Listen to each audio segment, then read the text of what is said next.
Nas terras geladas do norte, cercadas por montanhas cobertas de neve eterna, havia um vilarejo onde a morte nunca era esquecida. Quando alguém partia em paz, era enterrado sob o gelo, mas quando a morte era violenta, o destino era outro. Caixões de vidro, erguidos no centro da aldeia, prontos para aprisionar não apenas o corpo, mas também a alma inquieta. Dizia-se que o vidro impedia o espírito de escapar, congelando-o junto à carne fria. As famílias aceitavam esse destino com temor, porque acreditavam que a violência atraía algo escuro, uma força que poderia transformar os mortos em algo além de cadáveres. Nas noites de inverno mais profundo, quando o vento atravessava as cabanas como lamento humano, alguns aldeões juravam ouvir batidas vindas da praça onde os caixões eram expostos. O som era frágil, como unhas raspando lentamente, e depois, repentinamente, golpes fortes que ecoavam no gelo da madrugada. Havia quem afirmasse ver vultos dentro dos caixões, movimentos sutis, pálpebras pesadas se abrindo, bocas semiabertas expelindo um hálito de neblina. Muitos chamavam isso de alucinação causada pelo medo, mas os relatos sempre vinham de diferentes vozes, de olhos diferentes, incapazes de mentir ao mesmo tempo. Uma vez, uma criança foi vista parada diante do caixão de um homem assassinado a golpes de machado. Ela dizia que ele a chamava com os olhos, que batia contra o vidro até suas unhas se quebrarem.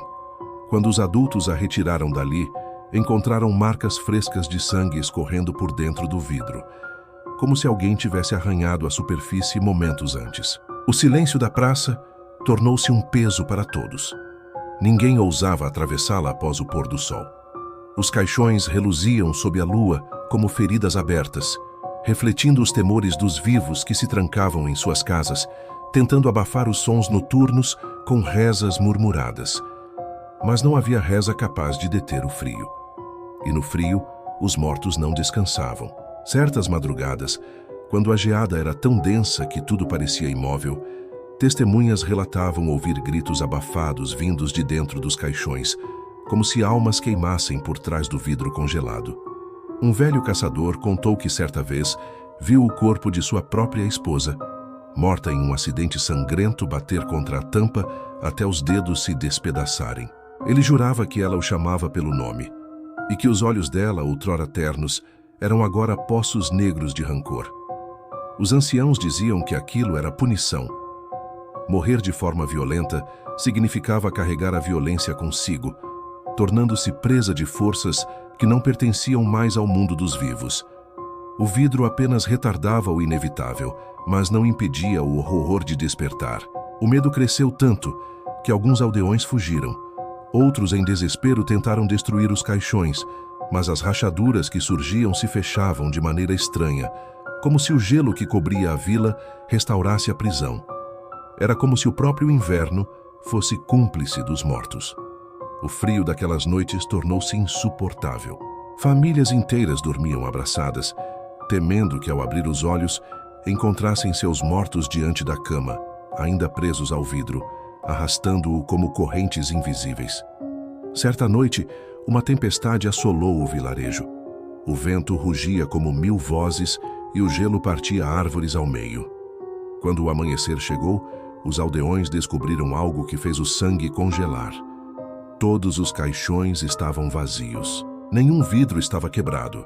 Nenhum vestígio de fuga. Apenas a ausência dos corpos. Os caixões jaziam limpos, como se jamais tivessem abrigado os mortos. Os relatos que se seguiram foram ainda mais aterrorizantes. Pessoas desapareciam de dentro de suas casas.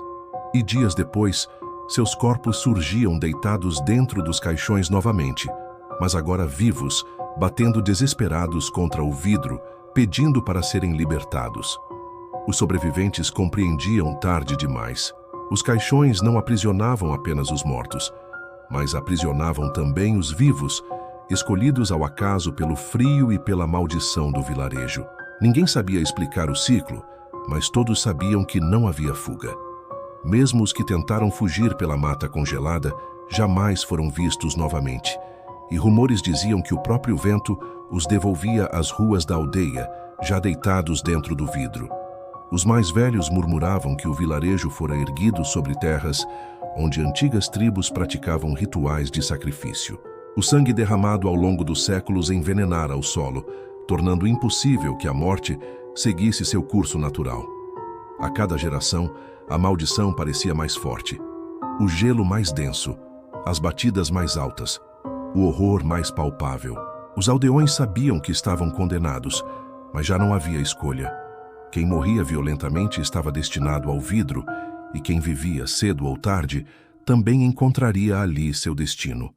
E assim, nas noites em que o vento gritava mais alto que as vozes humanas, o vilarejo inteiro tremia, porque sabiam que em algum lugar da praça, unhas sangrentas estavam arranhando o vidro, e olhos vazios observavam famintos, esperando a vez de alguém abrir a porta errada, respirar o frio errado e ser arrastado para dentro da prisão de gelo.